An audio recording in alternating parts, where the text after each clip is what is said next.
ಎಲ್ಲರಿಗೂ ವಿಶ್ವ ರಂಗಭೂಮಿ ದಿನದ ಶುಭಾಶಯಗಳನ್ನು ಕೋರುತ್ತಾ, ವೇದಿಕೆ ಮೇಲೆ ಇರುವಂತಹ ಪೂಜ್ಯರಿಗೆ ವಂದಿಸುತ್ತಾ,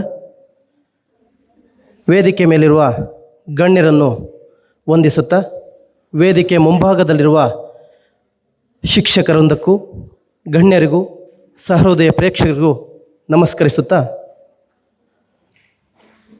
ಇವತ್ತು ವಿಶ್ವ ರಂಗಭೂಮಿ ದಿನ. ನಾವೆಲ್ಲ ಯಾವ ಕಾಲಘಟ್ಟದಲ್ಲಿದ್ದೀವಿ ಅಂತ ಹೇಳಿದರೆ, ಜಗತ್ತಿನ ಶ್ರೇಷ್ಠ ನಾಟಕಕಾರ ಹಿಟ್ಲರ್ನ ಕಾಲದಲ್ಲಿ ಇರ್ತಕ್ಕಂಥ ಮಹಾನ್ ನಾಟಕಕಾರ ಬ್ರೆಕ್ಟ್ ಹೇಳ್ತಾರೆ, ನಾವೀಗ ಕಗ್ಗತ್ತಲ ಕಾಲವನ್ನು ಕುರಿತು ಹಾಡಲೇಬೇಕು ಅಂತ. ಸರ್ವಾಧಿಕಾರಿ ಹಿಟ್ಲರ್ನ ಕುರಿತು ಅವನು ಇದೊಂದೇ ಮಾತು ಹೇಳ್ತಾನೆ. ಈ ಮಾತಲ್ಲಿ ನೂರಾರು ಅರ್ಥಗಳಿವೆ. ಯಾಕೆ ಅಂತ ಹೇಳಿದರೆ, ಹಿಟ್ಲರ್ ಬಿಲಿಯನ್ ಗಟ್ಟಲೆ ಜನರನ್ನು ಸಾಯಿಸ್ತಾನೆ. ಕಾನ್ಸಂಟ್ರೇಷನ್ ಕ್ಯಾಂಪ್ ಅಂತ ಮಾಡಿಕೊಂಡು ಜನಾಂಗೀಯ ದ್ವೇಷವನ್ನು ಹರಡ್ತಾ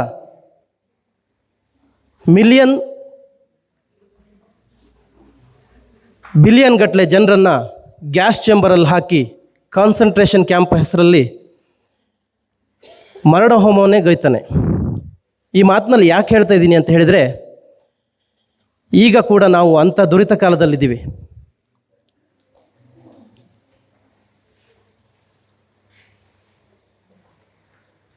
ಎಲ್ಲ ಕಡೆ ದ್ವೇಷ ಅಸೂಯೆಗಳಿಂದ ಪ್ರಪಂಚ ಮುನ್ನುಗ್ತಾ ಇದೆ. ಯುದ್ಧ ಯುದ್ಧ ಯುದ್ಧ ಅಂತ ಹಪಾಪಿಸ್ತಾ ಇದೆ ಜನಾಂಗ. ಈ ಕಾಲಘಟ್ಟದಲ್ಲಿ ನಾವು ಇದ್ದೀವಿ.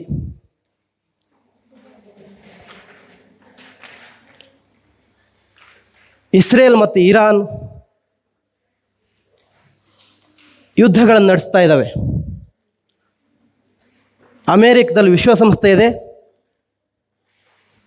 ಯಾವುದೋ ಒಂದು ಕಾರಣವನ್ನು ಇಟ್ಕೊಂಡು ಜಾಗತಿಕ ರಾಜಕಾರಣ ಮಾಡ್ತಾ ಅಮೇರಿಕ ಯುದ್ಧವನ್ನು ಮುನ್ನುಗ್ಸ್ತಾ ಇದೆ. ಸಾವಿರಾರು ಲಕ್ಷಾಂತರ ಜನರು ಸಾಯ್ತಾ ಇದ್ದಾರೆ. ಹಾಗೆಯೇ ಒಂದು ಕಡೆಯಲ್ಲಿ ಇಸ್ರೇಲ್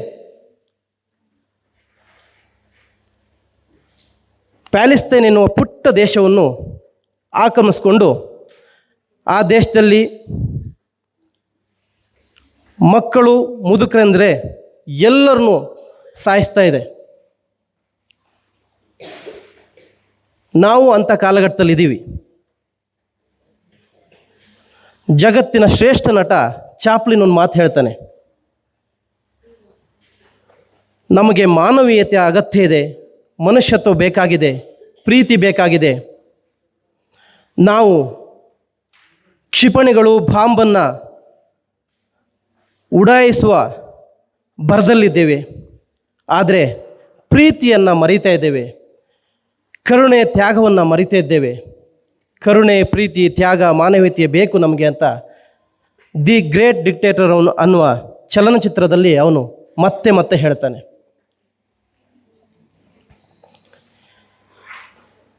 ಎಲ್ಲ ಕಾಲಕ್ಕೂ ಯುದ್ಧವನ್ನು ವಿರೋಧಿಸ್ತಾ ಬಂದಂಥದ್ದು ರಂಗಭೂಮಿ. ಗ್ರೀಕಿಂದ ಇಲ್ಲಿವರೆಗೂ ಕೂಡ ಕ್ರಿಸ್ತ ಪೂರ್ವದಿಂದ ಹಿಡ್ಕೊಂಡು ಕ್ರಿಸ್ತ ಶಕ 21ನೇ ಶತಮಾನದವರೆಗೂ ಯುದ್ಧವನ್ನು ರಂಗಭೂಮಿ ವಿರೋಧಿಸ್ತಾನೇ ಬಂದಿದೆ. ಯುದ್ಧ ಬೇಡ, ಶಾಂತಿ ಬೇಕು ಅಂತ. ಆ ನಿಟ್ಟಿನಲ್ಲಿ ಈ ವರ್ಷದ ರಂಗಭೂಮಿ ಸಂದೇಶದವನ್ನು ಕೂಡ ಯುದ್ಧ ಮತ್ತು ಶಾಂತಿಯ ಕುರಿತಾಗಿ ಸಂದೇಶವನ್ನು ಸಾರುವಂಥ ಕೆಲಸ ಆಗಿದೆ. ಬಹಳ ಮುಖ್ಯವಾಗಿ ನಾವೀಗ ಭಾರಿ ಕೆಟ್ಟ ಪರಿಸ್ಥಿತಿಯಲ್ಲಿದ್ದೇವೆ. ಅವನ್ನೆಲ್ಲ ಅರ್ಥ ಮಾಡ್ಕೋಬೇಕು. ಯಾಕೆ ಅಂತ ಹೇಳಿದರೆ, ಮಕ್ಕಳ ಕೈಯಲ್ಲಿ, ಎಲ್ಲರೂ ಮಕ್ಕಳೇ ಇದ್ದಿರಲಿ ಜಾಸ್ತಿಯಾಗಿ, ಮಕ್ಕಳ ಕೈಯಲ್ಲಿ ಮೊಬೈಲ್ ಬಂತು ಅಂತ ಹೇಳಿದರೆ ವೀಡಿಯೋ ಗೇಮ್ ಮೂಲಕ ಆಡ್ತೀವಿ. ನಾವು ಯುದ್ಧದ ಗೇಮ್ಗಳನ್ನೇ ಆಡ್ತೀವಿ. ಈಗ ಭಾರಿ ಪ್ರಚಲಿತದಲ್ಲಿರುವ ಗೇಮ್ ಯಾವತ್ತು ಕೇಳಿದರೆ ಕಾಲ್ ಆಫ್ ಡ್ಯೂಟಿ ಅಂತ. ನಾವು ತಗೊಂಡ್ರದ್ದು ಆಡ್ತೀವಿ, ಖುಷಿ ಪಡ್ತೀವಿ, ಊಟ ಮರಿತೀವಿ, ನಿದ್ದೆ ಮರಿತೀವಿ, ಎಲ್ಲ ಮಾಡ್ತೀವಿ. ಆದರೆ ನಮಗೆ ಗೊತ್ತಿಲ್ಲದೇ ಅದು ನಮ್ಮ ಸೈಕಾಲಜಿಕಲ್ಲಾಗಿ ಮಾನಸಿಕವಾಗಿ ಯುದ್ಧವನ್ನು ಪ್ರೀತಿಸುತ್ತೆ, ರಕ್ತವನ್ನು ಪ್ರೀತಿಸುತ್ತೆ, ಮದ್ದುಗುಂಡುಗಳನ್ನು ಪ್ರೀತಿಸೋದು ಕಲಿಸುತ್ತೆ. ನಾವು ನ್ಯೂಸ್ ಹಾಕಿದರೆ ಯುದ್ಧ ಅನಾಹುತಗಳನ್ನು ನೋಡ್ತೀವಿ, ಅದ್ರ ಮುಂದೆ ಕೂತ್ಕೊಂಡು ಊಟ ಮಾಡ್ತೀವಿ, ಏನೂ ಅನಿಸಲ್ಲ. ಪ್ಯಾಲೆಸ್ತೈನಲ್ಲಿ ಸಾವಿರಾರು ಗಟ್ಟಲೆ ಮಕ್ಕಳು ಸಾಯ್ತಾರೆ. ಶಾಲೆಯಲ್ಲಿ ಓದಕ್ಕೆ ಹೋಗಬೇಕಾದ್ರೆ ಕೋಣೆಯಲ್ಲಿ ಕೂತಾಗ ಬಾಂಬ್ ಬೀಳುತ್ತೆ, ಮನೆಯಲ್ಲಿ ಊಟ ಮಾಡಬೇಕಾದ್ರೆ ಬಾಂಬ್ ಬೀಳುತ್ತೆ. ನಾಳೆ ಬೆಳಕನ್ನು ಕಾಣ್ತೀವೋ ಕಾಣಲ್ವೋ ಅಂತ ಗೊತ್ತಿರಲ್ಲ. ಆದರೆ ನಮಗದು ಯಾವುದೂ ಗೊತ್ತಾಗಲ್ಲ. ಅವು ದೂರದ ದೇಶದಲ್ಲಿ ಆಗ್ತಾಯಿದೆ, ಅಲ್ಲೇನೋ ಆಗುತ್ತೆ, ಇಲ್ಲೇನೋ ಆಗುತ್ತೆ, ಯುದ್ಧ ಆಗುತ್ತೆ, ನಮ್ಮ ದೇಶದಲ್ಲಿ ಏನೋ ಆಗಲ್ಲ ಅಂತ ಕೂತ್ಕೊಂಡಿರ್ತೀವಿ. ಅದನ್ನೇ ಆ ಕಾಲದಲ್ಲಿ ಬ್ರೆಕ್ಟ್ ಹೇಳಿದ್ದು, ಕಗ್ಗತ್ತಲ ಕಾಲವನ್ನು ಕುರಿತು ಹಾಡಲೇಬೇಕು ನಾವೀಗ ಅಂತ ರಂಗಭೂಮಿಯವರು.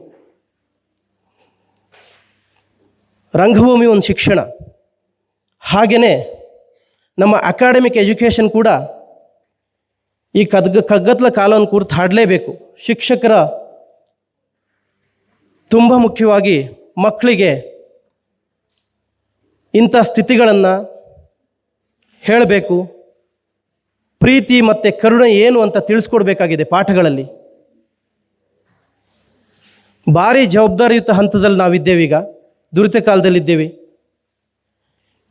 ರಂಗಭೂಮಿ ಶಿಕ್ಷಣ ಆಗಿರ್ಬೋದು, ಶಿಕ್ಷಣ ಆಗಿರ್ಬೋದು, ಇದೆಲ್ಲದನ್ನು ಮಕ್ಕಳಿಗೆ ಅರಿವು ಮಾಡಿಕೊಡ್ಬೇಕು. ಯುದ್ಧ ಏನು ಮಾಡುತ್ತೆ, ಯಾವ ದುರಂತ ಕಾಲಕ್ಕೆ ಕರ್ಕೊಂಡೋಗಿ ಬಿಡುತ್ತೆ ಅಂತ ತಿಳಿಸ್ಬೇಕು. ಅದು ಬಹಳ ಮುಖ್ಯವಾದ ಕೆಲಸ ಈಗ ನಮ್ಮ ಮುಂದಿರುವಂಥದ್ದು, ಭಾರಿ ಸವಾಲು ಕೂಡ. ಯಾಕೆ ಅಂತ ಹೇಳಿದರೆ ನಮ್ಮ ದಿನನಿತ್ಯದ ಜೀವನವನ್ನೇ ಕೂಡ ನಾವು ಯೋಚನೆ ಮಾಡೋಕ್ಕಾಗದೆ